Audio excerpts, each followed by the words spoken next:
quick and easy also to cook. Just boil the water and add all together ingredients.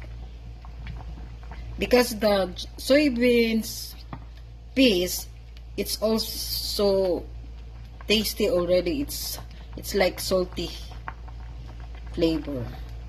So don't need to add on any flavoring to enhance the soup. Kalami. Yummy.